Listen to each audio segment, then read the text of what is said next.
welcome back to my channel, and today I'm going to be doing a book review on The Wrath and the Dawn.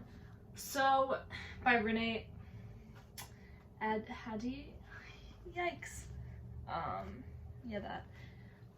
I have been meaning to read this for years and saw it on Amazon for cheap, so I was like, yeah, I might as well buy it because I have a book buying problem.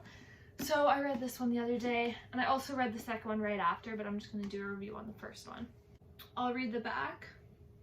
So Khalid, or Khalid, I don't actually know how to say it, the 18-year-old Caliph of Khorasan is a monster. Each night he takes a new wife only to have her killed by sunrise.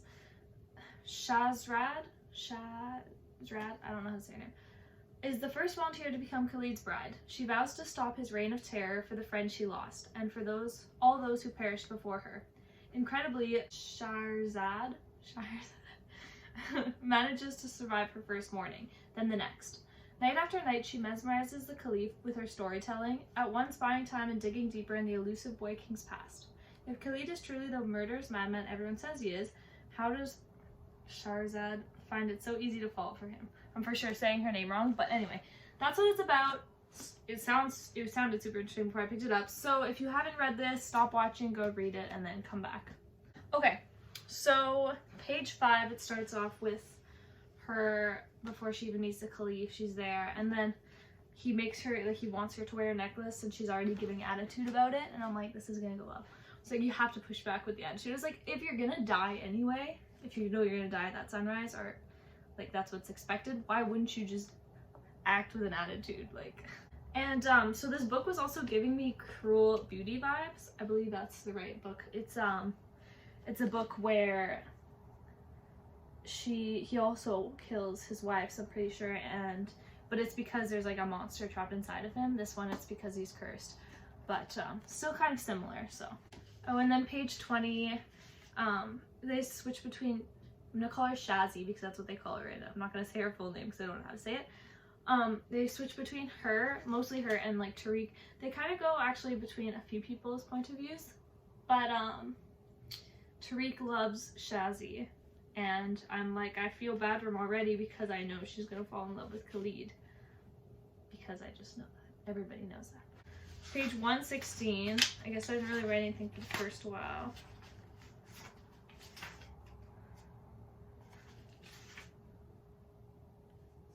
Tariq is planning to save Shazzy, and I'm just like, by the time he goes to save her, she's not going to want to be saved.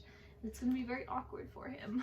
So this one I was kind of wrong about. So 125, it's like Despina, which is like her handmaiden, whatever, is sick, and I'm like, this is when Khalid is visiting his uncle, the Sultan of a place that starts with an A.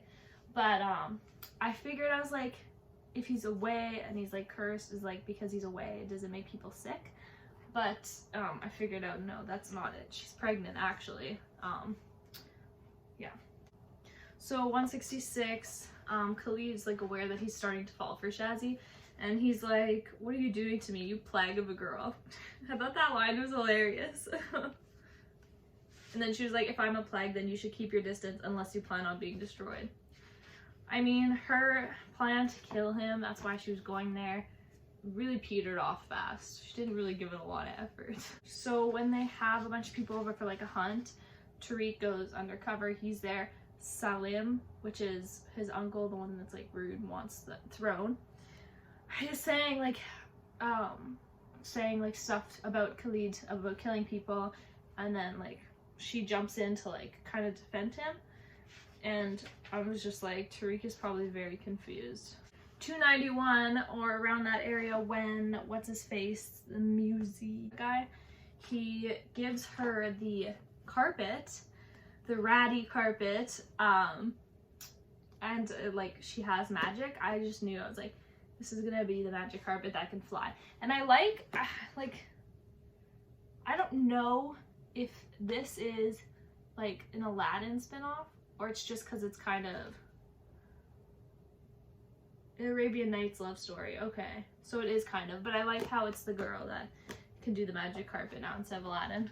Oh, and then I put why Tariq, okay, so like when they're there hunting, Tariq goes inside And then he sees Shazzy like hugging Khalid, and he's like, oh, like he was shocked to see that. And then when him and Khalid are walking out after that, Khalid's like, oh, do you have someone back home? He was like, yeah, like I'm engaged to be married, so we're gonna get married. Like he was so certain of it.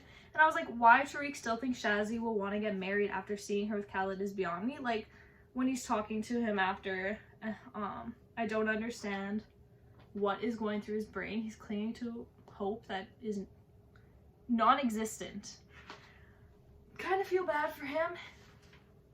Okay, and then I like this part. I said, dang, Omar.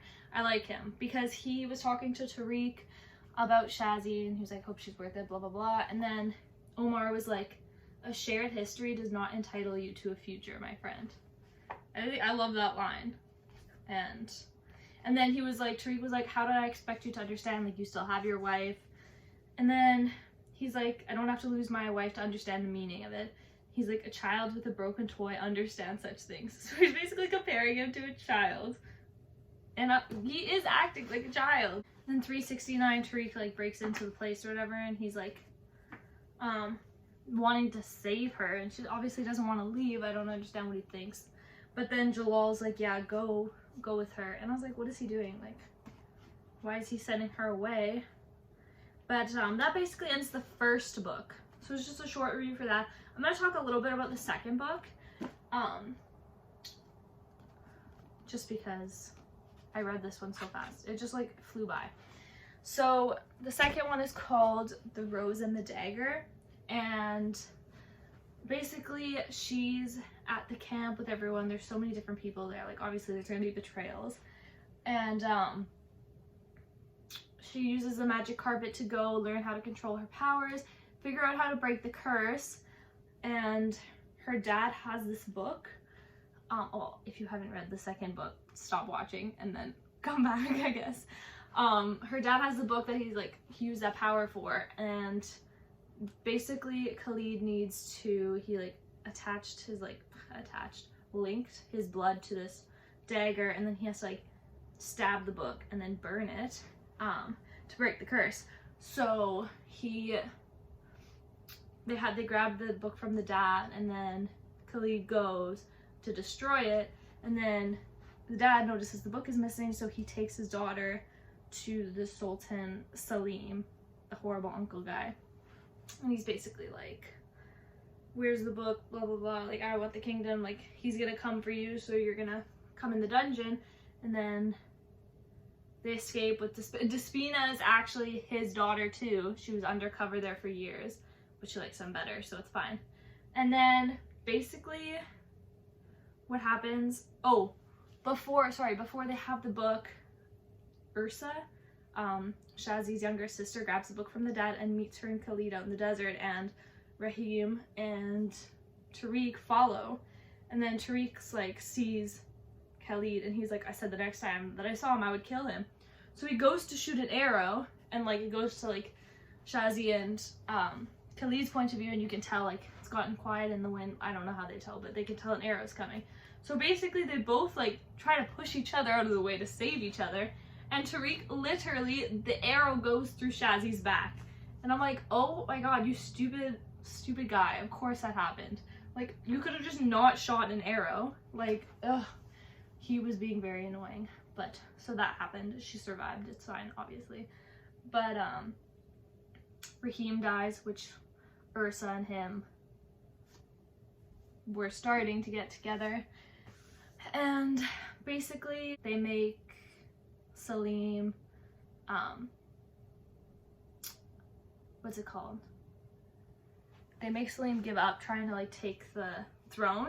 They're basically like, no, like I'm technically king, so he makes Salim go to like a house and like with guards, and he's gonna live there the rest of the day. He's like, who's gonna take over, you? And he's like, no, the Sultana. So his daughter Yasmin, she's taking over. And then at the end, like the prologue, like it tells like they have kids, blah blah blah, and then it says that Tariq is like always visiting Yasmin, so I guess they're gonna get together. I did kind of feel bad for Tariq, but he also annoyed the heck out of me, so whatever that way. But anyway, so I rated them both a 4 out of 5. Really enjoyed them. I actually really enjoy duologies. they're short, but they still have time to tell the whole story, which I love. So if you liked this video, hit the like and subscribe button. I post every week, and I will see you next time.